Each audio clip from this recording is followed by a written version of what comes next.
Today I'm going to be covering a Catholic composer that I've been really wanting to talk about for a while, and I've just been delaying it for, I guess, a couple of years now because I just wasn't able to get a guest to interview about him.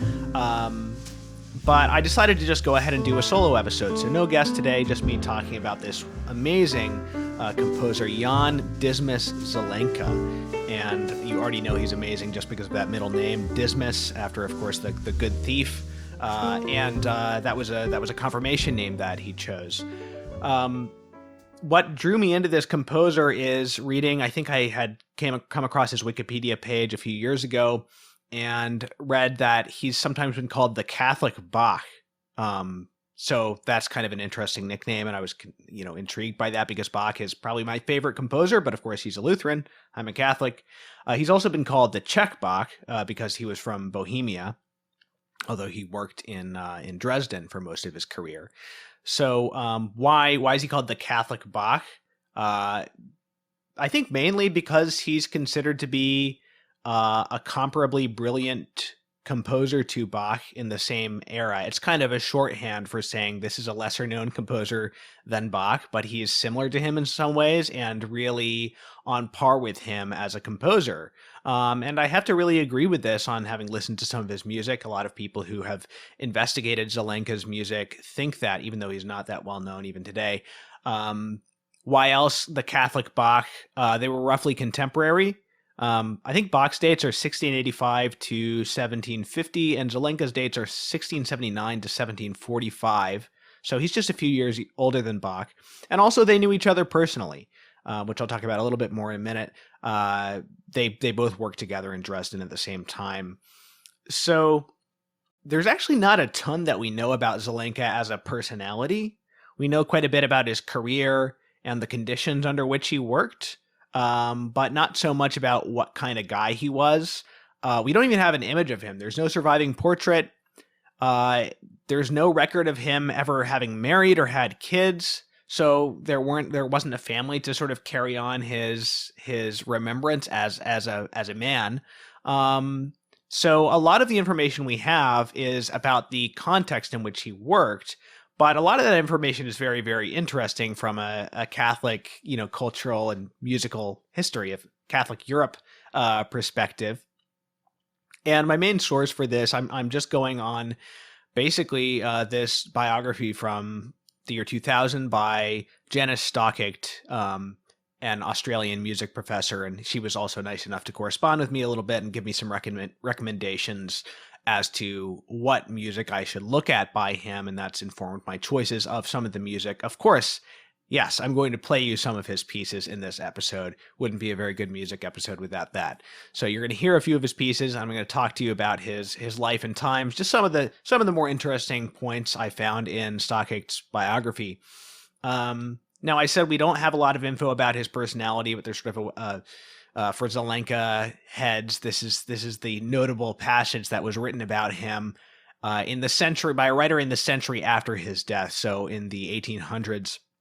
So this is what this writer says about Zelenka. Contemporaries describe Zelenka as a reserved, bigoted Catholic, but also as a respectable, quiet, unassuming man deserving of the greatest respect. It is probable that a secure, firm belief in the tenets of the Catholic Church in which Zelenka had been brought up, and the rare appearance of manly solemnity and strict morality among the rather frivolous courtly activities were interpreted as bigotry and reserve. Zelenka, however, seems to have lived a rather lonely and isolated life in Dresden. And he goes on to say later, after 1719, he found a faithful and generous patroness in Princess Maria Josepha. She may have felt attracted by his marked religious convictions. So we get that he was maybe kind of a loner and that he was a devout Catholic. That's basically what we know about him. A little bit more about, maybe some better known Baroque figures you may have heard of that Zelenka also had a connection with.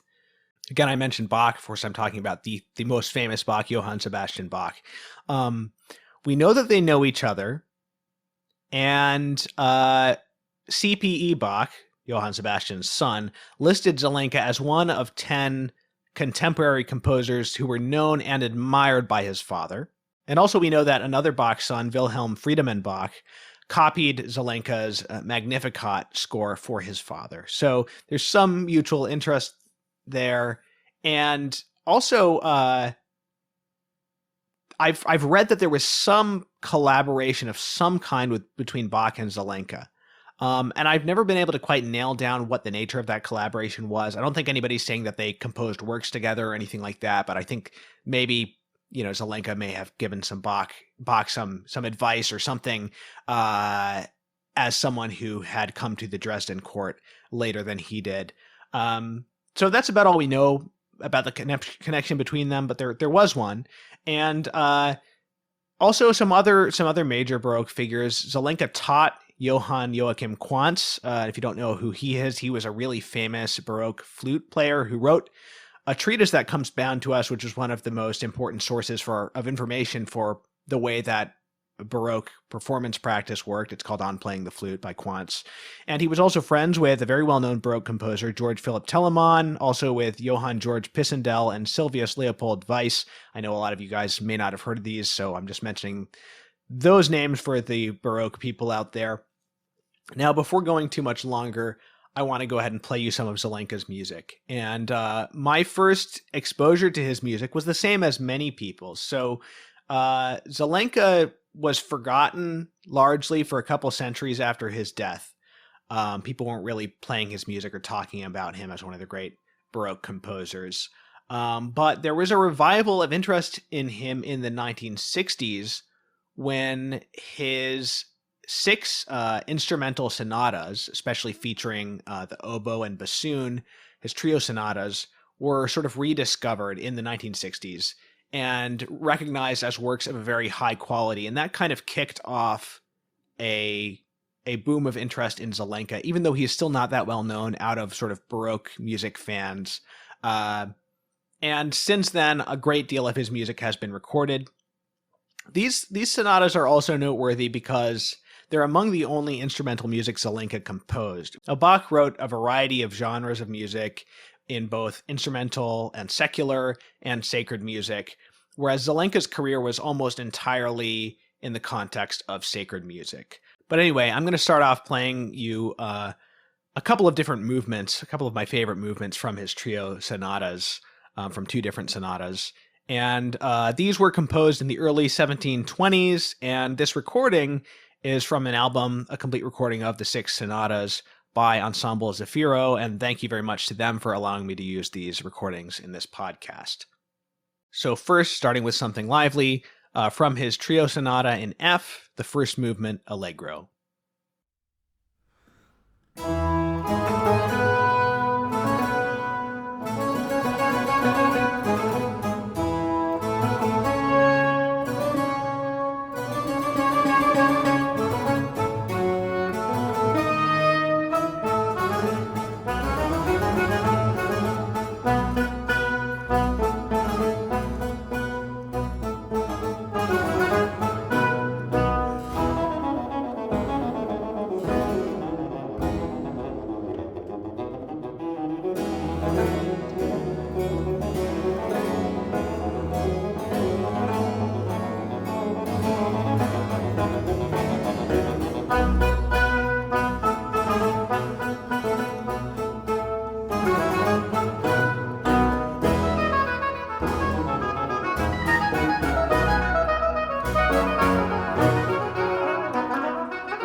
And now I want to play you the short first movement of another trio sonata, the one in C minor. And this is the first movement on Dante.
Now, before I go on, just a quick word, if I may, about Catholic Culture's May fundraising campaign. We're calling it the Queen of Peace campaign.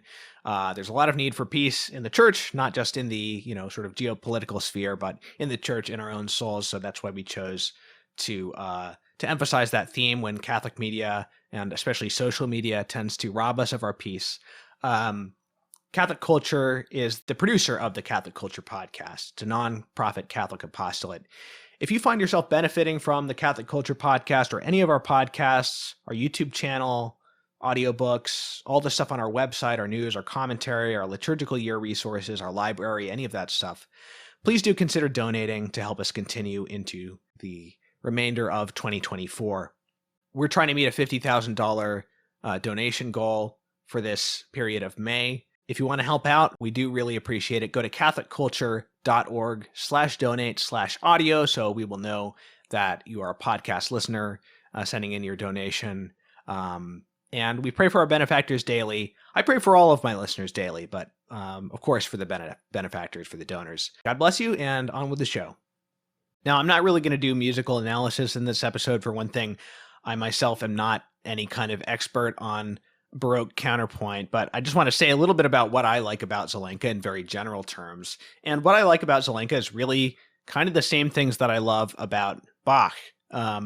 Baroque music relies heavily on certain developed rules of counterpoint. Counterpoint being the art of composing multiple melodic lines that happen simultaneously and kind of fit together, but have a certain degree of independence from each other. And also, as with any style of music, in Baroque music, there are conventions of thematic development and harmonic progressions. And at times when you listen to some Baroque composers, it can sound a little bit formulaic.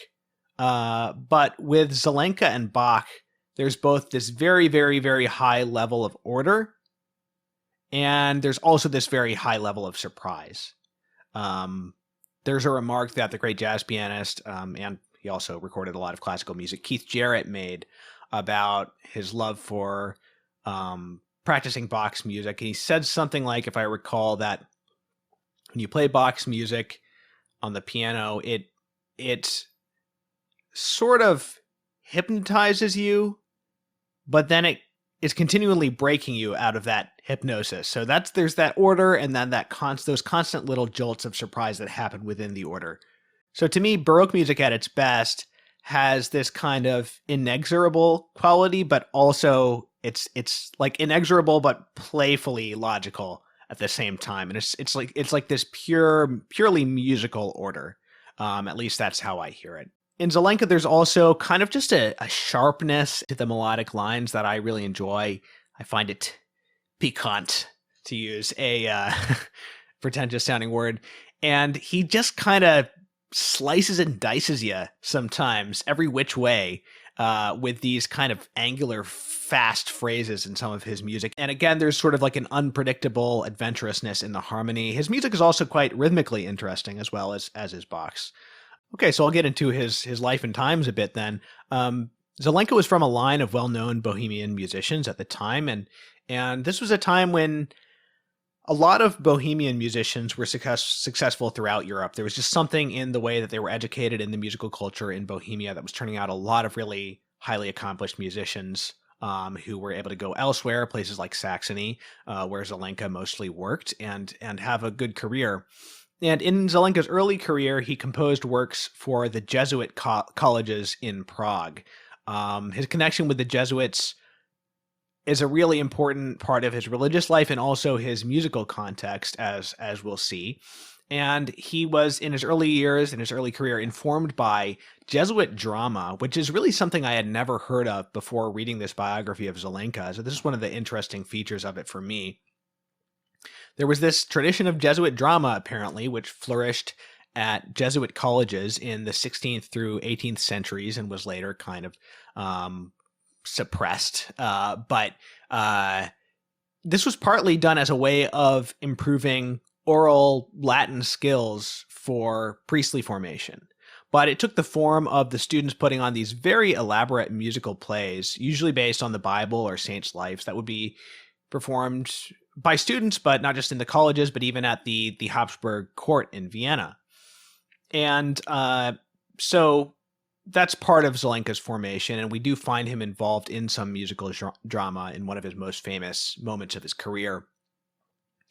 Now, in around 1710, Zelenka went to Dresden to be a royal musician in the court of Friedrich August I, who was the Elector of Saxony and the King of Poland. And at this time, Zelenka's title was double bass player, so that was his main musical job, but officially. But he soon started composing for some of the court liturgies.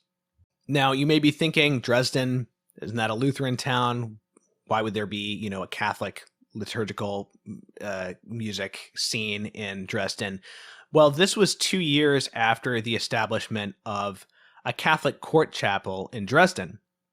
Dresden, yeah, it was a Lutheran city, but the royal court was increasingly Catholic at this time because Friedrich August I had to convert to Catholicism in order to take the Polish crown. So Dresden was this really happening place in terms of music, both in a Catholic context and a Lutheran context at this time. And just because of the presence of the royal court, apparently pretty much the most festive place to be in Germany at the time, especially when the Elector of Saxony was in town. Now, back to the Jesuits, the confessor to Friedrich August I was a Jesuit, and he ensured that the chaplains of this newly established Catholic court chapel in Dresden were also Jesuits. And for years, these Jesuits would bring in musically gifted children from Bohemia to serve as choristers because there were so few Catholic children native to Saxony. And these young musicians were supposed to, they had a number of duties, religious and musical. They were supposed to sing for the services. They were supposed to perform altar service, be altar servers. They were supposed to study their music and their Latin. And they were also directed to be very, very reverent in church in order to edify the congregation. And there was a report written in the early years of this Catholic chapel in Dresden that the piety and the overall good behavior of this group of young Bohemian Catholic choristers, as well as their musical contributions, had made a very positive impression on the Protestants of Dresden. And of course, the Jesuits were very intentional in making the music as good as they could because they knew it would attract Protestant visitors to the Catholic services. And this was especially an important mode of evangelization for the Jesuits in that place, because the Catholics couldn't really do public displays of Catholic devotion. Despite the Elector of Saxony being a Catholic, there was an awareness that because the populace was largely Lutheran, this might stir up unrest and bad blood. You know, if the Elector of Saxony was suddenly going around town doing public Catholic processions through the streets of this Protestant town. So they were careful and diplomatic about their public displays of Catholicism and making a point of doing things in the court premises rather than in public premises and things like that. But of course, the Protestants could visit, and they often did, out of attraction to the music. So that was a way they had of evangelizing. Now I'm going to play another piece by Zelenka, the first piece of liturgical music by him that you'll hear in this episode. And this is one of his Vespers psalm settings, ZWV. Yes, Bach has his BWV numbers. Zelenka has his ZWV numbers. ZWV 92, Nisi Dominus, and this is performed by Ensemble Inegal. And I'll link to all of these recordings that I'm using in the show notes, proper credit given to the performers and all that. Amen.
So there's a few more tidbits about Zelenka's studies and his early career that we know. He seems to have had the chance to visit Venice and perhaps study music there during the European Grand Tour that was being made by the Electoral Prince of Saxony. And we know for certain, though, that he spent a bit of time in Vienna and he composed there. And there are also accounts of him having studied with the renowned teacher Johann Joseph Fuchs, who was the imperial Kapellmeister, the chapel master of music there in Vienna. Now, Fuchs is a big name still in the history of music theory because he wrote an extremely influential treatise on counterpoint called Gradus ad Parnassum, and this book teaches the Palestrinian style of Renaissance polyphony. So this was a foundation for the developments in counterpoint and polyphony that happened in the Baroque era, was building on this kind of Renaissance polyphonic vocal music by composers like Palestrina. So it seems to be the case that Zelenka studied directly under him, which would have been an amazing opportunity to learn. But there's also going to be another connection between Zelenka's career in Vienna, even when he's back in Dresden. And that is the marriage of the Electoral Prince to the Catholic Habsburg Archduchess Maria Josepha, mentioned earlier as his greatest patron. This was a really big deal for Catholics in Saxony. And it set the stage for a blossoming of Catholic music in Dresden because Maria Josepha brought with her this kind of very developed Austrian Catholic piety and Viennese expectations for liturgical music, which were very high.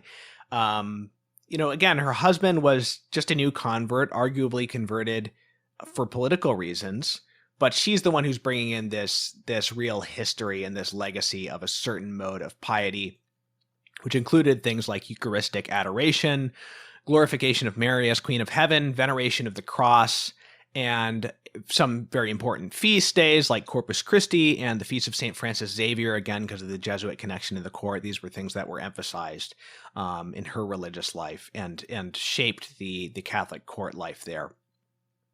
And these were all opportunities for Zelenka and other composers who worked in the court to work and to create new music. Just to give other examples of it, all the different myriad of occasions that Zelenka had to write new music. Maria Josepha had 15 children in 20 years, one of whom was stillborn. And for each of those children, there would have been multiple occasions for new liturgical compositions. There would have been a kind of a service of thanksgiving for the successful birth. There would have been a purification service for the mother, or the churching, the first time that the mother returns to the church after giving birth a couple of weeks later, and of course the baptism for the baby. And this Zelenka biography by Janis Stockigt has so many fascinating details about just the incredible level of pomp and just the elaborate nature of these liturgical celebrations at the Dresden court.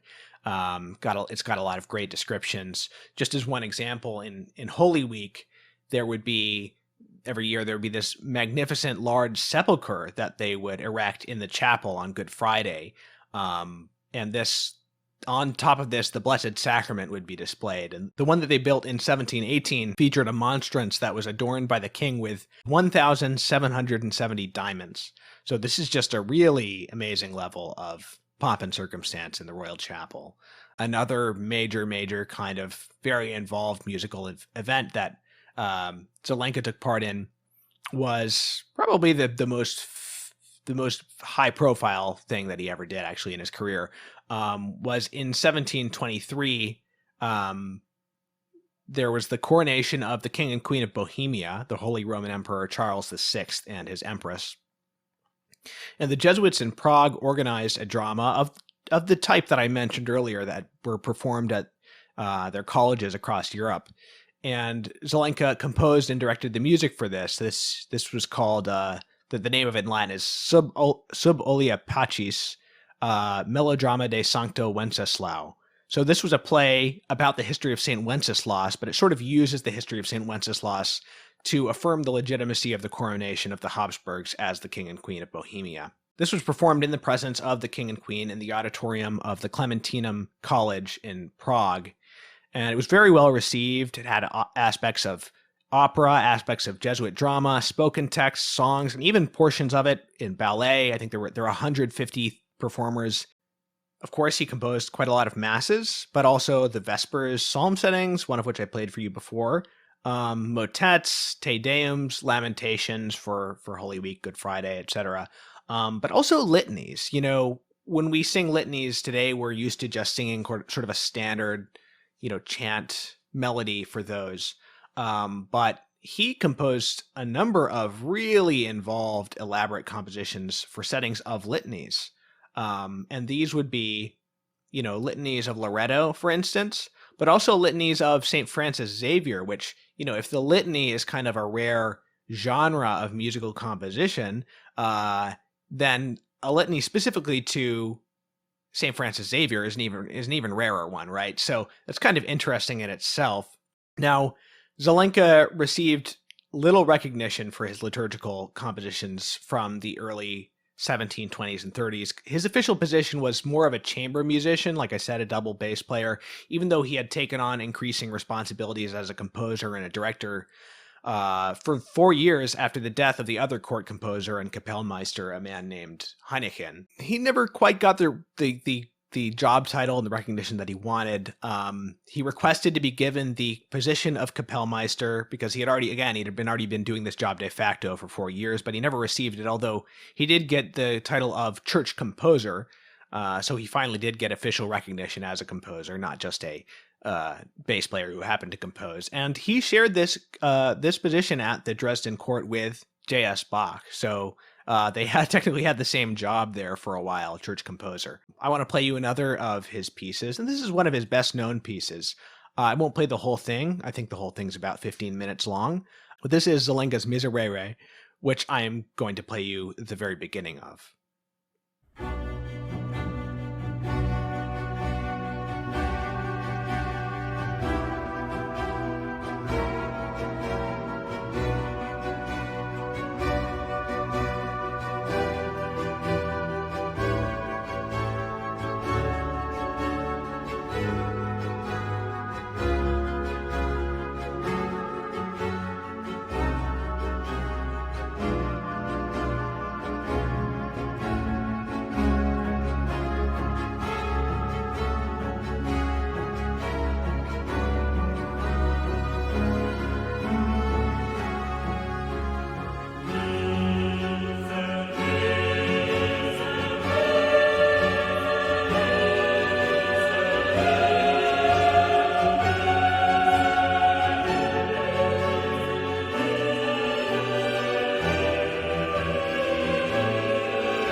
So for a while there, you had this very well-oiled machine in the 1720s and early 1730s of this musical establishment at the Royal Chapel. But it was kind of thrown into crisis when the Elector of Saxony, Friedrich August I, died in 1733.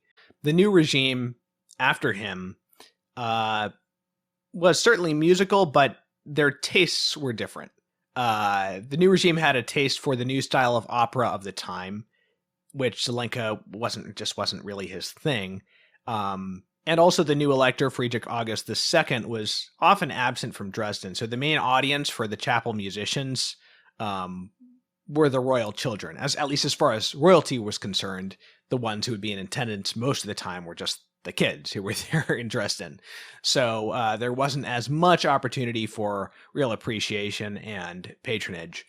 So Zelenka over the 30s, the 1730s, I should say, had to adjust his style, which was so, as you've heard, is very complex and linear. He had to adjust it a little more in the direction of this Italian operatic style that was really popular in the court and which he didn't particularly like. But over the course of the 1730s, it's generally agreed that he managed to sort of incorporate some of those stylistic aspects to please his patrons, but to do so in a way that was true to his own musical voice and had artistic integrity. So now I'd like to play you a little bit of one of Zelenka's masses. And generally, it's agreed that his best masses are the final ones that he wrote in his life. These include the Missa Dei Filii, the Missa Dei Patris, the Missa Omnium Sanctorum, and the Missa Votiva, the votive mass. So I'm going to play you a little bit of his votive mass. So this is the Christe, of course from the Kyrie, from the votive mass.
It might be asked, why is a composer this good forgotten for a couple centuries and still not all that well known? The author of his biography, she suggests that perhaps the Lutherans at the time were resentful of the conversion of the elector to Catholicism. I suppose that's a pretty reasonable assumption. Even though many Lutheran visitors to the Catholic chapel were impressed by the piety of the royal family, there was a lot of tension in Dresden over this. And as I mentioned, the royals, as well as the Jesuits at the court, had to be kind of circumspect about public displays of Catholic piety, or, for that matter, overly contentious preaching. There had been some incidents where, there was a Catholic preacher who, went a little bit hard against the Protestants, and there was, a lot of popular anger over that. So they were, trying to avoid things like riots happening.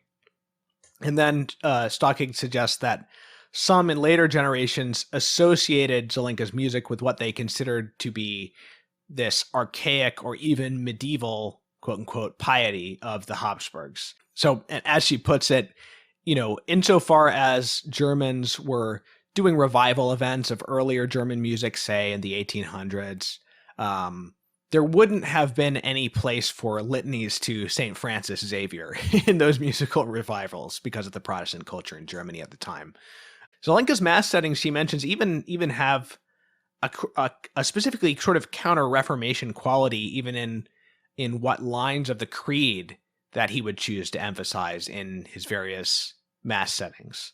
And I'll conclude this topic about Zelenka's legacy and the reasons he was sort of neglected for a long time with a wonderful passage quoted in Stocking's biography, and after which I'll play you one more piece of Zelenka's music. But Stocking introduces the passage thus. An extract from Zelter's biography of Carl Friedrich Christian Foch, 1736 to 1800, founder of the Berlin Singakademie, which is a very prestigious Berlin musical establishment, confirms the emotional power of Zelenka's music within the context of Catholic liturgy and the threat this combination was capable of posing. So here's the passage that she quotes from this biography. The old Foch, Johann Friedrich, who recognized with pleasure his son's musical progress, decided to take him on a visit to Dresden. At that time, the wonderful reputation of the Dresden chapel and the beauty of the music performed there was known throughout Germany. The father led his son into the Catholic Church, where a great mass by Zelenka was being performed. Knowing his son's easygoing nature, the father in a paternal manner warned that in a Catholic church, which the young man had not entered before, there would be unfamiliar, unusual activity and traditions which should not be considered amusing. He, Carl Friedrich, should not display scorn, as this could lead to personal misfortune. When the Mass was completed, the father asked his son how he liked the music and service. Upon receiving no answer, he realized that the young man was covered in tears, and so moved he could not speak a word. He asked his father to let him attend Mass every day, but this was not permitted.